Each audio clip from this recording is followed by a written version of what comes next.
لما تدخل سباق شراعي بتتوقع تحدي وبتستعد تحارب علشان تكسب مركز، مش بتتوقع إنك تحارب علشان حياتك وحياة طاقمك. ممكن تكون شفت القصص دي بشكل منفصل على القناة دي، فاستعمل الفصول اللي في الوصف تحت علشان تتنقل بين القصص في التجميعة دي.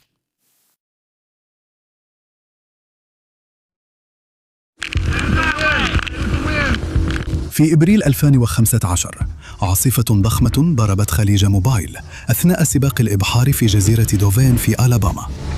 تم قلب 8 مراكب و6 أشخاص مرجوش. سباق اليخوت في جزيرة دوفين هو حدث سنوي للإبحار في خليج موبايل في ألاباما، وبيترجع تاريخه لعشرينات القرن الماضي. الحدث الربيعي ده بيعتبر احتفال كبير بثقافة الملاحة البحرية على ساحل الخليج، وبيجذب مجموعة من البحارة المحترفين والهواة، وكمان المجتمع المحلي بيستمتع بالاحتفالات على الشاطئ. السباق طوله 18 ميل بحري، وبيبدأ في الجزء العلوي من الخليج، وبيعدي خط النهاية جنب كوبري جزيرة دوفين في الركن الجنوبي الغربي من الخليج. الخليج عمقه المتوسط حوالي 10 أقدام، ومساحته السطحية تقريباً 413 ميل مربع. الخليج محمي من خليج المكسيك بجزر حاجزة واقية. السباق بيستضيف بالتناوب 3 نوادي يخوت: نادي بوكانير، نادي فيرفيرهوب، ونادي موبايل لليخوت. في 2015 نادي فيرفيرهوب لليخوت بيتولى تنسيق السباق مع 125 مركب وحوالي 475 بحار. في صباح يوم 25 أبريل كان فيه نسمة هواء خفيفة في خليج موبايل، والبحارة بيستعدوا للسباق ناحية الساحل. رون جاستون وهانا بلالوك بيتدربوا على التوازن بحزام الترابيز على كيلا اللي هي كتمران طولها 16 قدم. رون عنده 50 سنة، هو بيبحر أغلب عمره. هو بيربط الحزام بتاعه وبيميل لورا فوق المية. هانا عندها 15 سنة وعمرها ما ركبت مركب شراعي قبل كده. هي أعز صاحبة لبنت رون، سارة. مركب هوبي كات بتاع رون زي مراكب كتير مشاركة، خفيف كفاية إنه يتسحب على الشاطئ بالإيد. عبر أسطول المراكب اللي داخل السباق فيه مراكب سباق معمولة مخصوص، وسفن كبيرة بتسافر المحيطات فيها كبائن مجهزة تحت السطح، ومراكب أصغر زي هوبي كات بتاع رون. الطواقم متنوعة في مهاراتها وخبرتها زي تنوع المراكب في السباق. قبل بداية السباق بساعات، مركز التنبؤ بالعواصف حذر من طقس عنيف على ساحل الخليج بما فيهم رياح قوية وبرد، ويمكن كمان أعاصير. فيه احتمال 15% لرياح سرعتها أكثر من 50 عقدة، ومعظم التحذيرات بين الساعة 11 والساعة 3 العصر.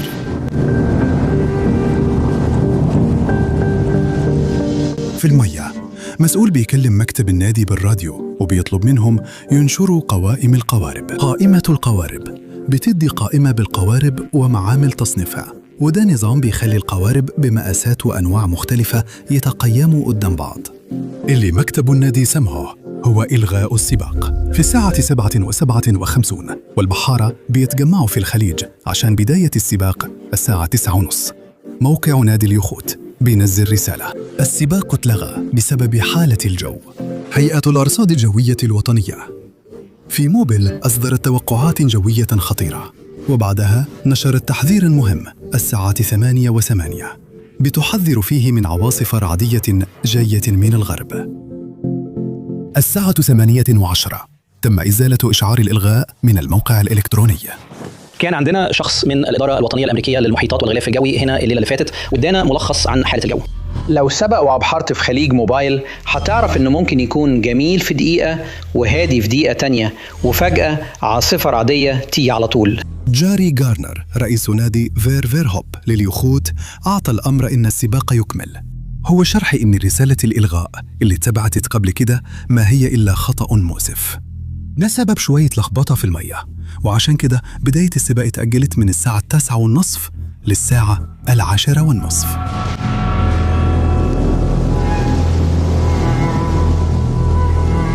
الجبهة العاصفية دلوقتي وصلت لميناء باسكاغولا في ولاية ميسيسيبي على بعد 40 ميل جنوب غرب موبيل. العاصفة بتجتاح لويزيانا بسرعة 40 عقدة في الساعة 9:37. هبت ريح سرعتها 56.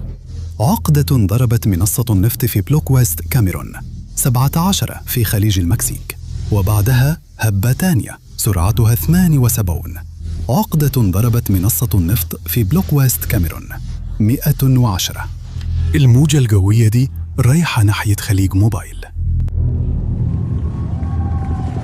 في الساعة 10:45 القوارب اللي بتلف في خليج موبايل بتستعد لبداية السباق. بيراجعوا تليفوناتهم وأجهزتهم عشان يعرفوا آخر أخبار الجو. 8 من القوارب انسحبوا. 117 قارب اتبعوا توصية رئيس النادي وشاركوا في السباق. على متن مركب شراعي أحادي البدن طوله 24 قدماً اسمه رايزور ليونارد لوتون، عنده 17 سنة. هو ووالده و3 من أصحابه بيتكلموا عن تقارير الجو اللي جاية. وصلوا لقرار جماعي إنه العاصفة غالباً حتوصل الساعة 16:15. ده بيديهم وقت كافي ينفذوا خطة السباق بتاعتهم.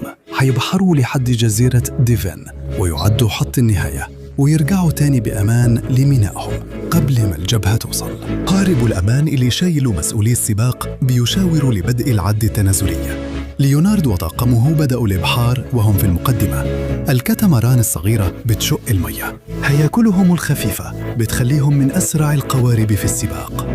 هانا ورون اللي بيبحروا بقارب كيلا يتقدموا للأمام. عدوا قارب شراعي أحادي الهيكل طوله 36 قدم اسمه ويندنتس تحت قيادة صديق رون سكوت جودبورت.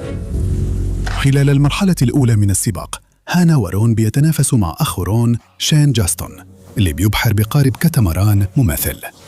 في نص السباق رون بيعمل مناورة محسوبة. بدل ما ياخد أقصر طريق ويتجه مباشرة ناحية جزيرة دافني، هو قرر يلف ناحية الغرب الأول وبعدين في الآخر يلف للجنوب. الاستراتيجية دي جابت نتيجة. حوالي الساعة 2 ظهراً هما عدوا خط النهاية في المركز الأول. أخو رون شين عدى الخط بعدها بدقيقة واحدة. لا رون ولا شين قعدوا في جزيرة دافني. زي ليونارد وطاقمه حسبوا إنهم يقدروا يرجعوا البيت بأمان قبل ما الجو يتغير، فاتجهوا راجعين للبيت.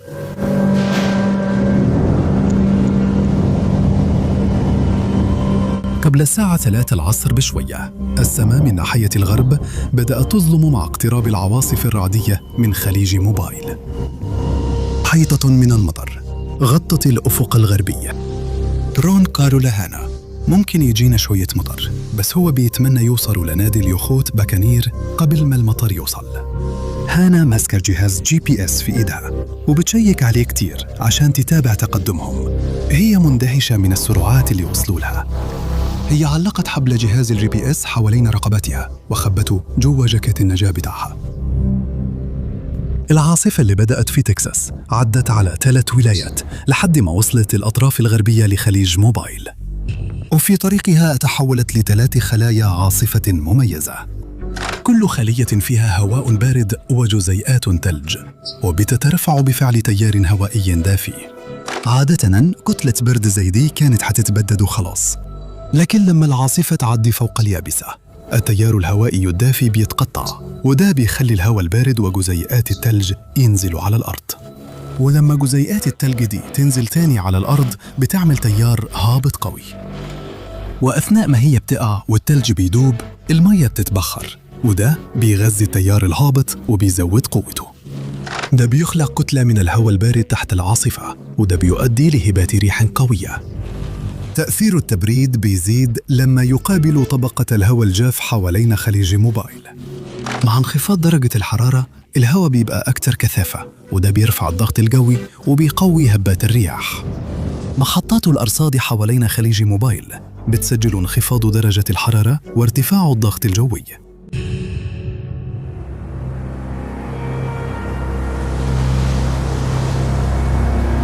بعد الساعة 3 بشوية رياح بقوة إعصار وأمواج عالية جدا بتضرب خليج موبايل.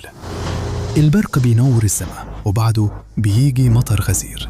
وانخفاض مفاجئ في درجة الحرارة. وأثناء ما العاصفة بتشتد، هانا بتحس بالهواء البارد بيضربها، وبعد لحظة هدوء بتتكسر برياح بقوة إعصار. مركبهم كيلا اتقلبت ورمت هانا ورون في المياه. رون مسك هانا وحبل مربوط في المركب. الريح مسكت في جسم المركب المقلوب وبدأت تزق المركب بعيداً عن رون وهانا. رون ساب الحبل ومسك في هانا، وعلى بعد حوالي 30 ميل شمالهم فيليب ماكنامارا بيبدأ أول وردية له كضابط مناوب في خفر السواحل. مكالمات الاستغاثة بدأت تنهال. مع المكالمة الثالثة بقى واضح إن في حدث كبير بيحصل. خفير السواحل بيتحركوا بسرعة. السلطات بتحاول تفهم حجم اللي بيحصل في الوقت اللي البحارة في الخليج بيكافحوا علشان ينجوا. كتير من المراكب اتعلقت في العاصفة وأفراد الطاقم بيحاولوا ينجوا. خفروا السواحل بعتوا أكتر من مركب وطائرة علشان يدوروا على ناجين. لما مركب بتكون في خطر والقبطان بيعمل نداء استغاثة، النداء ده بيكون فيه معلومات محددة: اسم المركب، الموقع، نوع طوارئ، وعدد الأشخاص اللي على المركب. المعلومات دي بتدي خفر السواحل تعليمات واضحة جدا: إنقاذ عدد إكس من الأشخاص.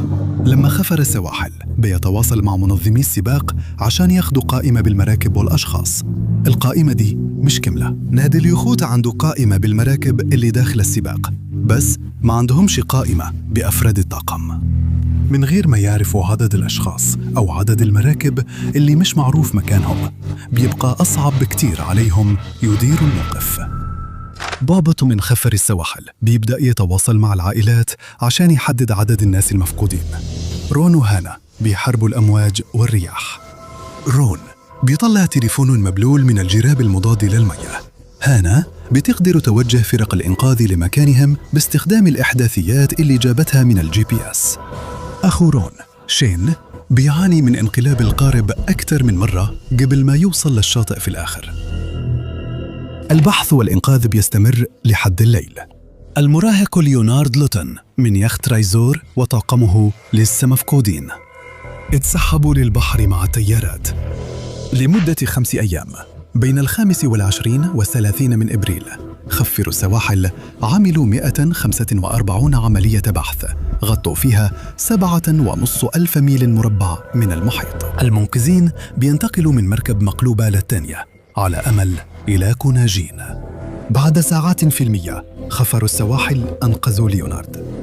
واحد من طاقمه اتلاقى ميت والتاني عمره ما اتلاقى. نادي اليخوت بيواجه مطالبات بتزيد عن 7 مليون دولار في قضايا مختلفة. هم سمحوا للسباق يكمل وهم عارفين إن في طقس سيء حيضرب الخليج في وقت ما في اليوم ده، وكمان ما كانش معاهم قائمة كاملة بأسماء الناس اللي في السباق. من وقتها منظمي السباق اشتغلوا مع خفر السواحل عشان يحسنوا طريقة جمع المعلومات عن الطاقم والمراكب أثناء السباقات، بس ده ما يعفيش الكباتن والطاقم من تجاهل تحذيرات الطقس. 8 مراكب انسحبوا من السباق وتحملوا مسؤولية سلامة طاقمهم. 8 مراكب غرقوا و40 شخص اتنقذوا و6 بحارة ماتوا.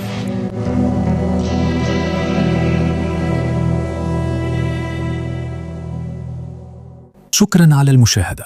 لو عجبك الفيديو وحابب تتفرج على فيديوهات أكتر من القناة دي من غير إعلانات، ممكن تشترك في باتريون بتاعنا، الرابط موجود في الوصف.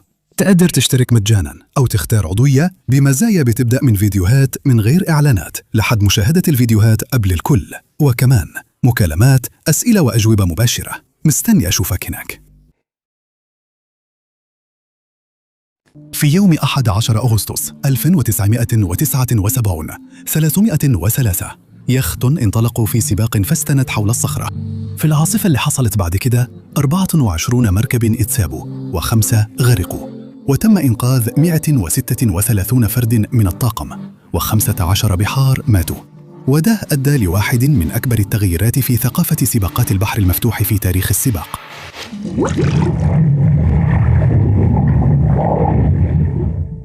الجروميل كان هو يخت شراعي طوله 30 قدماً من فئة نصف طن. صممه رون هولاند وبنته شركة كامبر ونيكلسون. قبل السباق فاستنت سنة 1979 طاقم مكون من 6 أفراد شاركوا مع بعض في كذا سباق في البحر المفتوح استعداداً لسباق فاستنت حول الصخرة. كلهم بحارة خبرة وبيعرفوا القارب كويس. يوم السبت 11 أغسطس 303 يخوت انطلقت في ظروف متوقعة وهادية على متن جروم ميلكان، فيه القبطان ديفيد جيهان وابنه ماثيو اللي عنده 17 سنة، ونيك وارد وميك دويل وديف ويلر وجيري وينكس. سباق فاستنت حول الصخرة للإبحار واحد من أقدم وأرقى السباقات في سباقات البحر المفتوح. الرحلة بتبدأ من كاوز في جزيرة وايت. اليخوت بتلف حوالين جنوب غرب إنجلترا وبتطلع لحد البحر السلطي. بيعدوا حوالين صخرة فاستنت جنوب غرب جزيرة كيب كلير في أيرلندا، وبعدين بيرجعوا لبليموث. السباق اللي طوله 600 ميل بحري بياخد حوالي 6 أيام عشان يخلص. دي مهمة شاقة بتختبر إرادة وخبرة أي بحار. في سنة 1979 السباق كان بيحكمه مجموعة من القوانين اسمها IOR اللي هي القاعدة الدولية للإبحار في أعالي البحار. IOR هو مجموعة من النقاط لقياس اليخت. بعد ما بياخدوا القياسات دي اليخت بيتحدد له هانديكاب. الهانديكاب ده بيسمح بتصنيف المركب لفئة معينة، وده معناه إن اليخوت اللي في نفس الفئة يقدروا يتنافسوا مع بعض. وكمان بيدي طريقة لليخوت من فئات مختلفة إنها تتنافس بشكل شبه متساوي عن طريق تطبيق الهانديكاب. على مدار السنين المصممين حاولوا يطلعوا أسرع يخوت ممكنة حسب القوانين اللي بيحددها IOR. IOR كان بيتقاس في نقاط معينة، وده سمح للمصممين يركزوا على النقاط دي في القياسات عشان يقللوا الهانديكاب بتاع اليخت، وكمان يكونوا أكثر حرية في التصميم برا النقاط دي عشان يحققوا أعلى سرعة. الموضوع فيه تفاصيل أكتر، لكن في الأساس فيه جانبين مهمين لسرعة اليخت: طول خط المياه والمقاومة تحت خط المياه. اليخت بيبحر أسرع كل ما كان خط المياه أطول، وكل ما كانت المقاومة تحت خط المياه أقل. المركب البطيء بيعمل موجة قصيرة. كل ما المركب بتسرع طول وارتفاع الموجة بيزيدوا. أول ما طول الموجة يوصل لنص طول خط المياه المركب بتضطر تطلع فوق موجتها. كل ما المركب سرعتها زادت الموجة بتكبر أكتر، وده بيخليها تضطر تطلع فوق موجة أكبر، وده محتاج سرعة أعلى، وده بيخلي الموجة تكبر أكتر. ده معناه إنه خط المياه فعلياً بيشتغل كأنه محدد للسرعة، وأول ما المركب توصل لسرعة معينة بالنسبة لطول خط المياه مش هتقدر تسرع أكتر من كده. وطبقاً للقواعد دي طول جريمالدي من المؤخرة للمقدمة كان 30 قدم. هيكون عندها هانديكاب أقل من مركب طولها 40 قدم، بس المصممين يقدروا يوسعوا عرض جسمها في نقطة مش بتتقاس، وده فعلياً بيزود طول خط المية بتاعها. ومش بس كده، كمان يقدروا يصغروا حجم العرض بتاعها تحت المية علشان يكون عندها مقاومة أقل تحت المية. اليخوت اللي بتتبع المبادئ دي في التصميم غالباً بتكون أعرض وأقل عمق، طبعاً في حدود المعقول ومع الطاقم المناسب وفي الظروف الصح.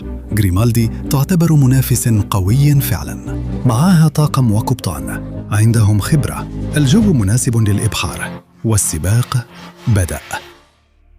بحلول يوم 13 أغسطس الأساطيل كانت في البحر الكلتي.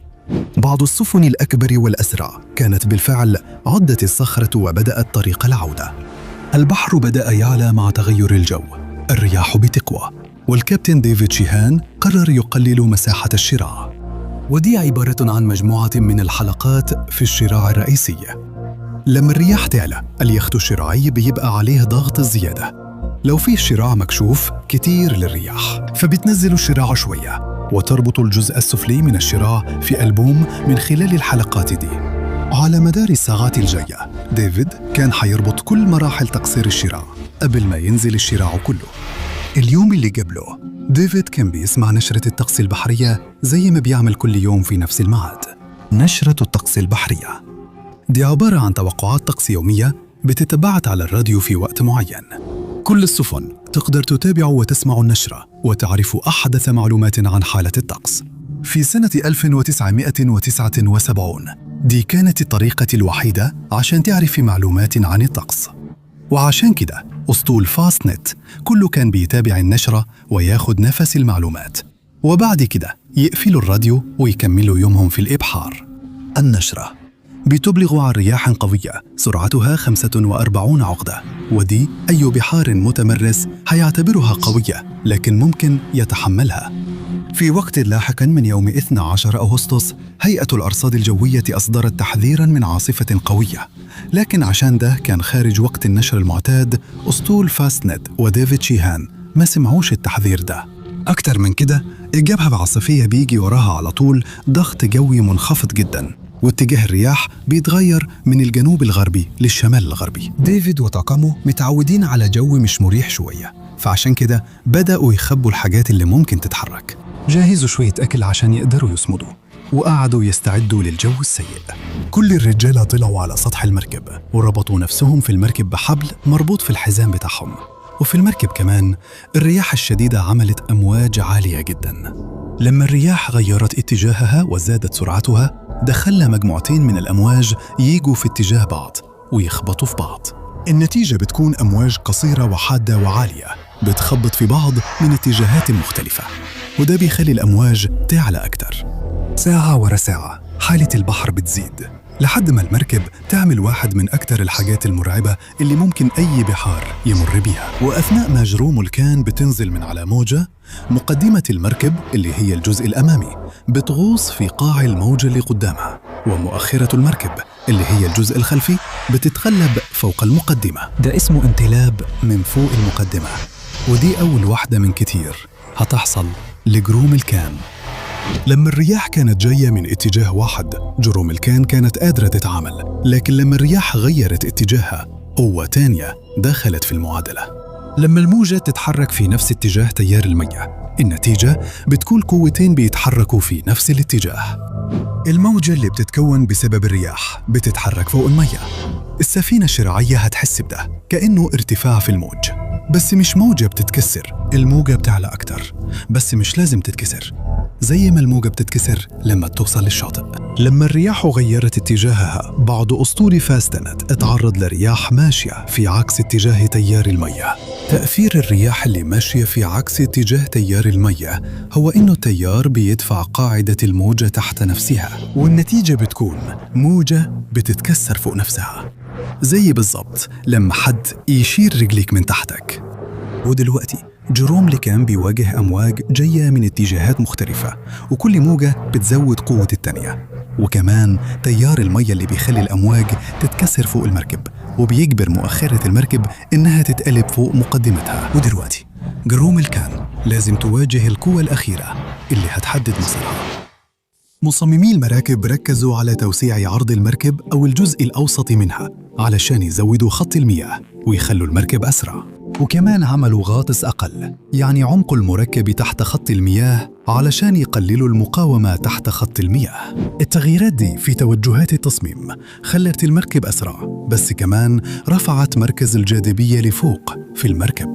ثبات المركب بيتقاس بنطاق الثبات. مركب بنطاق ثبات 150 درجة، معناها إنه حتى لو المركب اتقلبت بالكامل، حركة الأمواج هتهزها كفاية علشان ترجع توقف نفسها. لكن الجرومل كان عندها نطاق ثبات أقل بكثير، قريب من 90 درجة، وده معناه إنه سهل جدا تنقلب على جنب، ولو اتدحرجت أو اتشقلبت الموضوع بيبقى حظ لو رجعت توقف نفسها. ودلوقتي ديفيد وفريقه بيبدأوا يقتلوا علشان حياتهم. كل الظروف ضدهم، وده بدأ يبان عليهم. الطاقم مرهق من العاصفة اللي مش بتوقف. بدأوا يظهر عليهم علامات انخفاض حرارة الجسم، وكلهم مروا بكذا موقف كانوا حيموتوا فيه. غرق، والقارب كان بيتشقلب وسط الأمواج. ديفيد قرر إنه لازم يبعث نداء استغاثة. هو وابنه ماثيو اللي عنده 17 سنة نزلوا تحت سطح القارب علشان يعملوا المكالمة. نيك، مايك، ديف وجيري فضلوا على سطح القارب.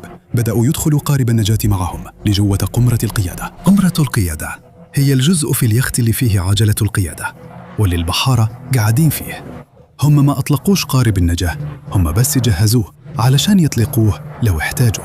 تحت سطح القارب ديفيد عمل نداء الاستغاثة، وبعدين هو وماثيو استعدوا لانقلاب القارب على جنبه تاني. أماكن التخزين في القارب مش معمولة لقارب مقلوب بالكامل، علشان كده في حاجات كتير سايبة جوه الكابينة. علبة أكل خبطت ديفيد في دماغه وكسرت لمجمته. ماثيو سحب أبوه ورجعه تاني لقمرة القيادة. موجة تانية كلبت القارب ومرجعش لوضعه الطبيعي. ماثيو كان محظوظ إنه لقى جيب هوا تحت قمرة القيادة المقلوبة. بعد شوية وهو بيحاول يفضل عايم، نيك ظهر في نفس قمرة القيادة. الطاقم مربوطين في القارب بالأحزمة بتاعتهم. ده كان مفيد عشان يفضلوا جوه القارب، بس دلوقتي كمان الأحزمة دي منعاهم يطلعوا ويسبحوا من تحت القارب المقلوب. وبعدين الصار يتكسر وانفصل عن القارب. تقريباً على طول مركز الجاذبية اتغير. الصاري ما بقاش هو اللي ماسكهم، مقلوبين، والقارب اتعادل لوحده. ماثيو ساعد طاقمه يدخلوا قمرة القيادة في القارب. وقف لحظة ولاحظ جسم والده عايم على وشه في البحر. هو عارف إنه مش هيقدر يسحبه على القارب. هو ما كانش مربوط لما القارب اتقلب، ودلوقتي بيبعد عنهم ومش هيتشاف تاني أبداً.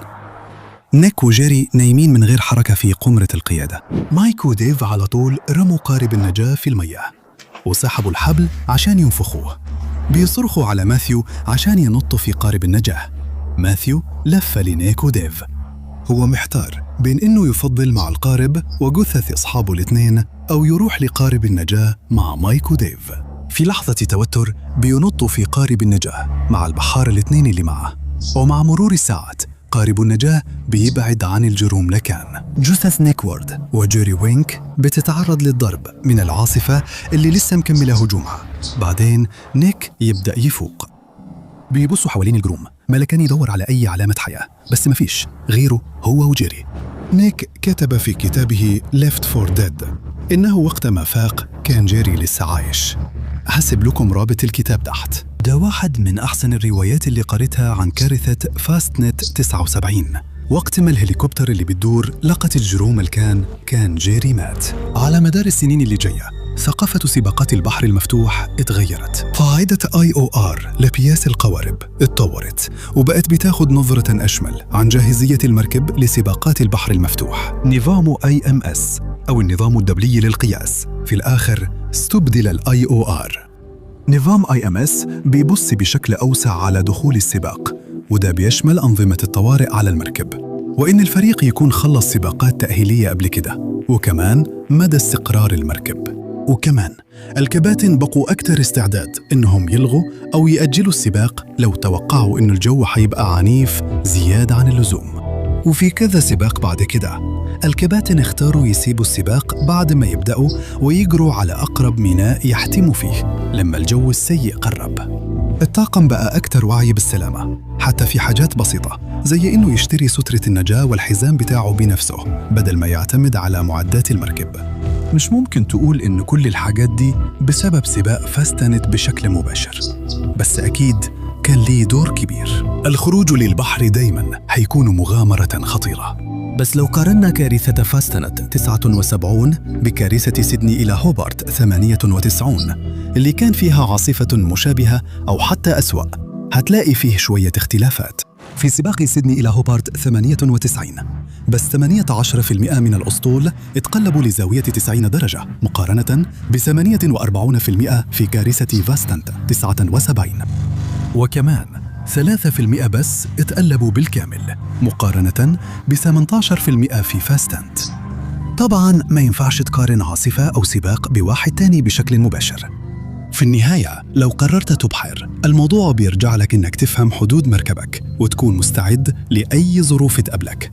هسيب روابط المصادر بتاعتي في الوصف.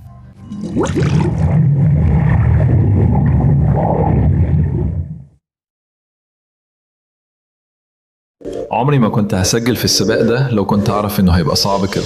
دي القصة المأساوية لسباق اليخوت من سيدني إلى هوبارت سنة 98 اللي انتهى بوفاة 6 أشخاص وغرق 5 مراكب وإنقاذ 55 بحار. سباق اليخوت من سيدني إلى هوبارت هو حدث سنوي بيستضيفه نادي اليخوت الرحلية الأسترالية. السباق بيبدأ في سيدني نيو ساوث ويلز في يوم البوكسينج داي. بعد كده بيتجه جنوب عبر بحر تسمان مروراً بمضيق باس ويدخل خليج ستورم، وبعدين يطلع لنهر ديرويند. السباق بينتهي في هوبارت تسمانيا المسافة اللي بيغطيها السباق حوالي 630 ميل بحرية.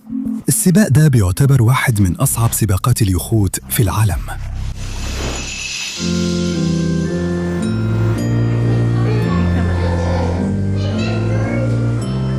في ديسمبر 1998 جاري شيفر ضابط شرطة من فيكتوريا قضى يوم الكريسماس مع امراته جان وولاده الاثنين كلينتون وجاستن. فتحوا الهدايا تحت شجرة الكريسماس وتغدوا مع عائلته.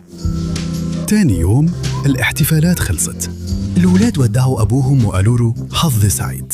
هم لسه صغيرين ومش قادرين يفهموا كويس أبوهم رايح فين أو المخاطر اللي ممكن يواجهها، بس هم حاسين بجو التقيل اللي جاي من أهاليهم وعيلتهم. دلوقتي جاري لازم ينسى الاحتفالات دي ويركز في السباق. مجموعة من البحارة تجمعوا عشان آخر اجتماع في نادي كروزينج لليخوت في أستراليا في سيدني. البحارة تحذروا من نظام ضغط منخفض بيتكون على الساحل الشرقي. الساعة 1 في ميناء سيدني. طلقة البداية اتضربت و115 يخت بدأوا يبحروا شرق خارج ميناء سيدني ناحية بحر تسمان. أنا سرقت مركب ابن الشراعي عشان أوريكم إزاي اتجاهات الإبحار بتشتغل. الرياح جاية من الغرب الجنوبي الغربي وبتملأ الشراع من ناحية مؤخرة اليمين. الرياح بتدفع اليخوت لقدام من وراء ومن ناحية اليمين شوية. هم سايبين الشراع مفتوح عشان يمسك الرياح. لما الرياح تبقى جاية من الخلف ده بيكون وضع مريح للإبحار. وضع الإبحار هو اتجاه اليخت بالنسبة لاتجاه الرياح. السبب إنه الرياح اللي جاية من وراء بتكون مريحة هو إنه اليخت بيبقى ثابت ومستوي مع سطح المياه، ولأن اليخت ماشي في نفس اتجاه الرياح مش هتحس أو تسمع الرياح وهي بتضرب في وشك. في سنة 1998 لاري أليسون كان المدير التقني الرئيسي وأكبر مساهم في شركة أوراكل. اشترى أول يخت ليه وهو عنده 25 سنة، ومن ساعتها شارك في تقريباً كل سباق إبحار كبير حوالين العالم. في التسعينات أليسون كسب 5 بطولات عالمية لماكسي وهو على متن يخته اللي طوله 78 قدم واسمه سايونارا. دلوقتي أليسون بيبحر بيخته سايونارا من سيدني وبيميل ناحية اليمين عشان ينزل جنوب على الساحل ويمر ببحر تسمان في اتجاه مضيق باس. وأول ما يلف ناحية الجنوب وضع الإبحار بيتغير. الرياح بتيجي تقريباً مباشرة من الغرب. الرياح بتخبط في اليخت من الجنب، يعني جاية تقريباً من جنب اليخت مباشرة، لا من قدام ولا من وراء. أليسون بيشد الشراع بحيث يبقى تقريباً بزاوية 45 درجة من اتجاه سير القارب. رغم أن الرياح جاية من الجنب، دي في الحقيقة أسرع وضعية للإبحار. لما الرياح تعدي فوق الشراع بتعمل ضغط منخفض قدام الشراع وبتشد الشراع عشان ياخد شكل جناح الطيارة. الضغط المنخفض قدام الشراع بيعمل فراغ وبيشد الشراع لقدام بنفس زاوية 45 درجة مع المركب. المركب بيبدأ يميل شوية وده معناه إنه ما بقاش قاعد بشكل مستوي على المية. المركب بيبقى مايل شوية على المية عشان الرياح بتحاول تشد الشراع. دلوقتي العرض اللي تحت المية بيوفر وزن مضاد وكمان بيوجه المية زي الدفة. الضغط المنخفض قدام الشراع بيشد الشراع لقدام والقوة دي بيوزنها العربة وده بينتج عنه حركة للأمام. مع اشتداد الرياح والسماء بتسود واحدة واحدة، سايونارا ماشية بسرعة أكثر من 21 عقدة، يعني تقريباً 25 ميل في الساعة. معظم يخوت الإبحار الترفيهية سرعتها حوالي 5 عقد. الضغط المنخفض من العاصفة بيزيد، دي العاصفة اللي كانوا مستعدين لها. الساعة 1 الصبح داخلين على صباح يوم 27. الملاح بتاع أليسون بيرسم موقعهم وبيقول لأليسون إنه بعد 12 ساعة من بداية السباق هم أسرع من حامل الرقم القياسي للسباق بأكثر من الضعف. أليسون بيرد عليه وبيقول المفروض ما نمشيش بالسرعة دي.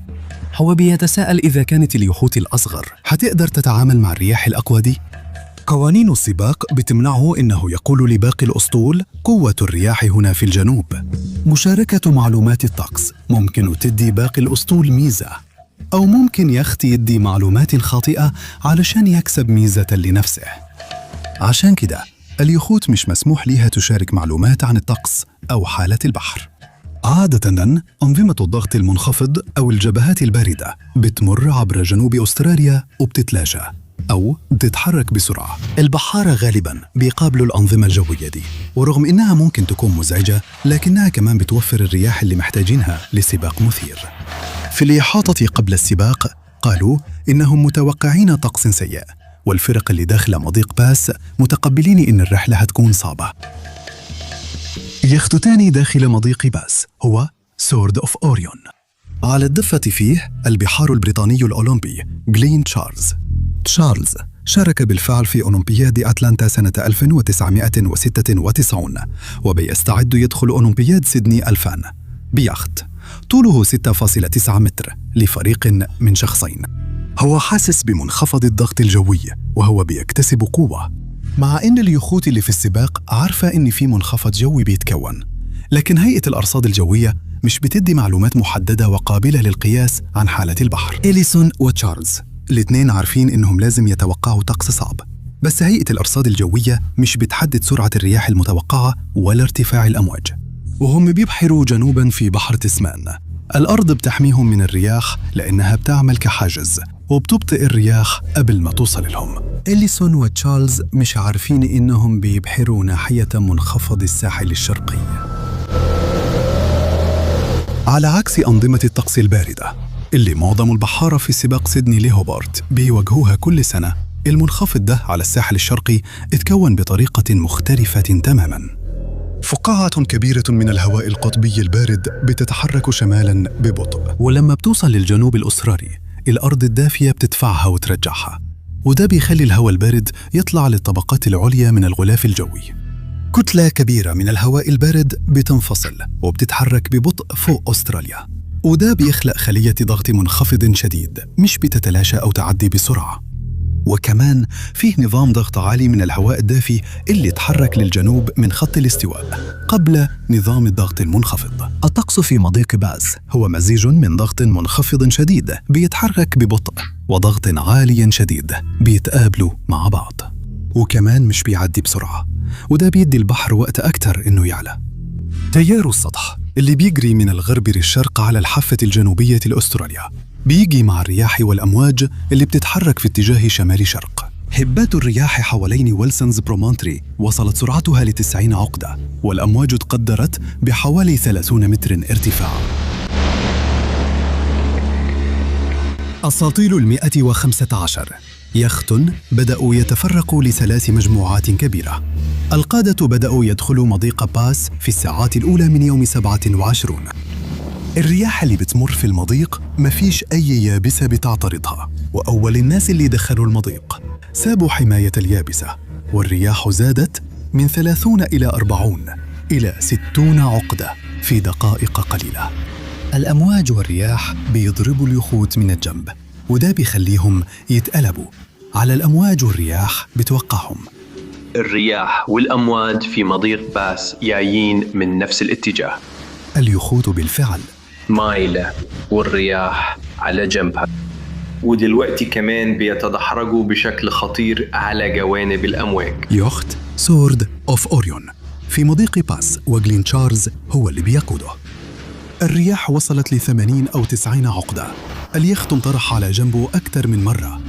جلين عارف إنهم لازم يبلغوا باقي الأسطول. لو عملوا مكالمة راديو حيتشطبوا من السباق حتى لو خرجوا منه أحياء. صاحبته آني كمان بحارة، هي كانت هتعمل المكالمة. جلين بيفكر في أمه وأخته في إنجلترا. البحار لازم يعرف إنه يقدر يتعامل مع أي حاجة البحر يرميها عليه. لو عملوا مكالمة راديو يبقوا كده بيقبلوا الهزيمة. عشان تعمل المكالمة دي وتحذر باقي الأسطول، في أحسن الأحوال هتواجه عار الاستسلام، وفي أسوأ الأحوال لازم تتقبل فكرة موتك، ولسه لازم تبحر من خلال ده وانت عارف إنك استسلمت بالفعل.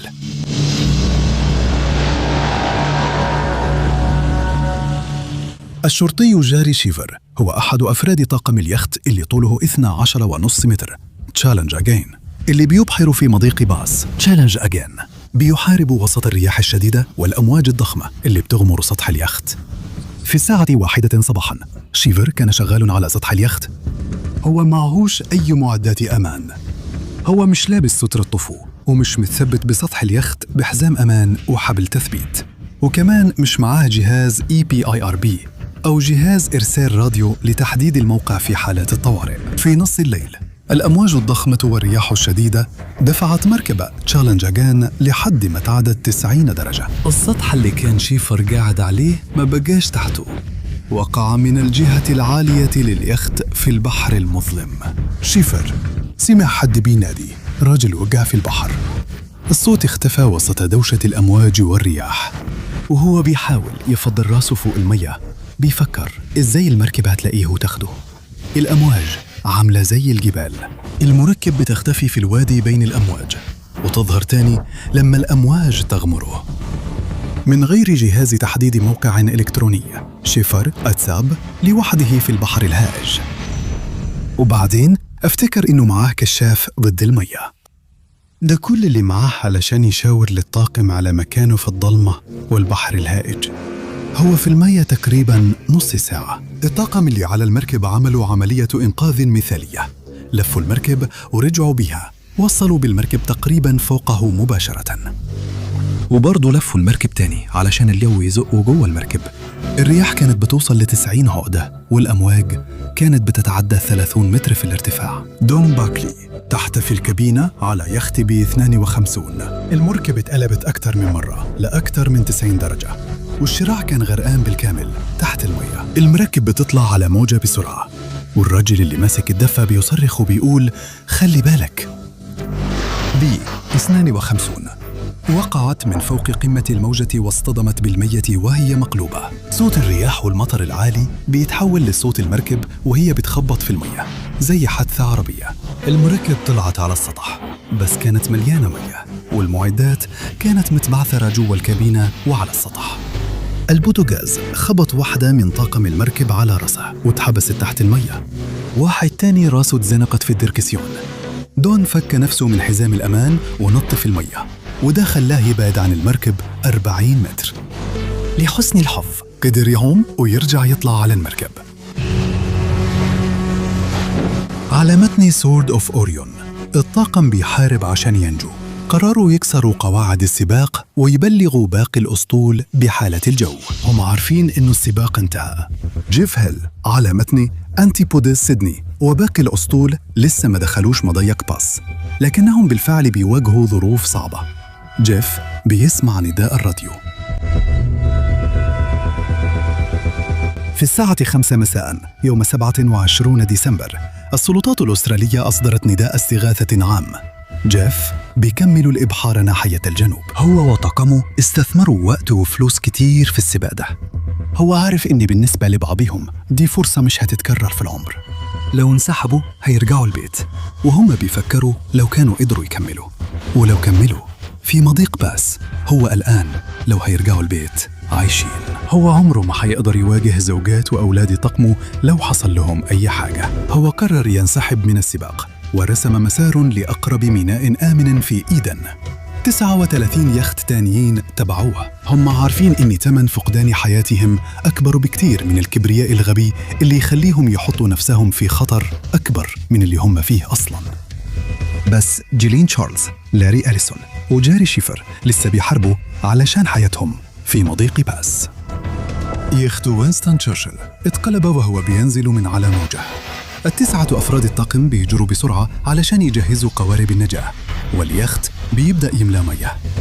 ترك اليخت في الجو العنيف ده معناه إنك تسيب سطح صلب وتنط في قارب مطاطي، ومفيش بينك وبين المياه غير طبقة رفيعة من البلاستيك. وهما بيجروا نفسهم جوا طوافات النجاة كانوا بيفكروا يا ترى هيشوفوا عائلتهم تاني ولا لا. مغامرة 630 ميل بحرية أتحولت لمعركة عشان البقاء، والوضع بيزداد سوء. متطوعي دورية السواحل في إيدن شغالين على مدار الساعة عشان ينسقوا عمليات الإنقاذ عن طريق الراديو. 35 طيارة عسكرية ومدنية و27 سفينة من البحرية الملكية الأسترالية شاركوا في عملية الإنقاذ. اللاعب الأولمبي البريطاني السابق غلين تشارلز اتسحب من على يخت سورت أوف ألاين وغرق. جثته عمرها ما تلاقت. أمه وأخته مش قادرين يدفنوه، وعلى يخت وينستون تشرشل الفريق قدر يركب قوارب النجاة بتاعتهم، لكن واحد من قوارب النجاة دي اتقلب وسط الأمواج واتقطع. الثلاثة أفراد الطاقم غرقوا. ويخت بزنس بوست نايد اتكسرت صاريته وفضل يتقلب وسط الأمواج. القبطان جاله أزمة قلبية، وواحد تاني من الطاقم اتصاب إصابة قاتلة. بعدما وقع في البحر وتم إنقاذه، جاري شيبارد على متن تشالينج قدر يعدي خط النهاية تاني وجيه في المركز 24. مراته وولاده هيقدروا يقضوا كريسماس تاني معه. سباق اليخوت من سيدني لهوبارت سنة 98 كان أكبر عملية إنقاذ في أستراليا في وقت السلم، وشارك فيها حوالي 1000 شخص من فرق الإنقاذ. 55 بحار اتنقذوا من اليخوت عن طريق السفن والهليكوبتر. 115 يخت بدأوا السباق، 5 غرقوا، 7 تسابوا، و59 انسحبوا في إيدن. رغم كل حاجة 44 يخت وصلوا لخط النهاية. لاري أليسون على سايونارا هو أول واحد يعدي خط النهاية حوالي الساعة 8 الصبح يوم 29 ديسمبر، لكن ما فيش احتفالات بالنصر. اليخت 44 والأخير اللي وصل ميستي عدى خط النهاية بعد يومين في هوبارت يوم 31 ديسمبر. مأساة سباق سيدني لهوبارت سنة 98 غيرت شكل سباقات اليخوت للأبد. من وقتها المعدات اتطورت، جاكيتات نجاة أفضل، أحزمة أمان أحسن، أجهزة إيبرب شخصية، تعليم وتدريب أحسن، وبيانات طقس أدق. حصلت تحسينات في التنسيق بين خدمات الأرصاد الجوية ومنظمي السباق علشان يوفروا معلومات مفصلة عن ارتفاعات الأمواج وسرعات الرياح. وكمان القوانين اتغيرت، دلوقتي لازم اليخوت تبلغ الأسطول لو فيه رياح طوية أكثر من 40 عقدة. جاري شيبارد فضل يبحر ويدافع عن السلامة في البحر لحد ما توفى سنة 2010. في يوم 30 ديسمبر بعد بداية السباق ب4 أيام بس اتعمل تأبين عام في كونستيتيوشن دوك عشان يحيوا ذكرى ال6 بحارة اللي ماتوا. هوغو فان كريتشمار قائد نادي اليخوت السياحية في أستراليا واللي نظم السباق قرأ بيان: Mike Bannister, John Den, Jim Lowe, Glenn Charles, Bruce J, Phil Skages. يا رب الرحلة الأبدية اللي بدأت فيها دلوقتي تكون مليانة ببحار هادية ونسيم لطيف. يا رب ما تحتاجوش أبداً تغيروا الشراع الأمامي بالليل، ويا رب سريركم يكون دائماً دافي وجاف.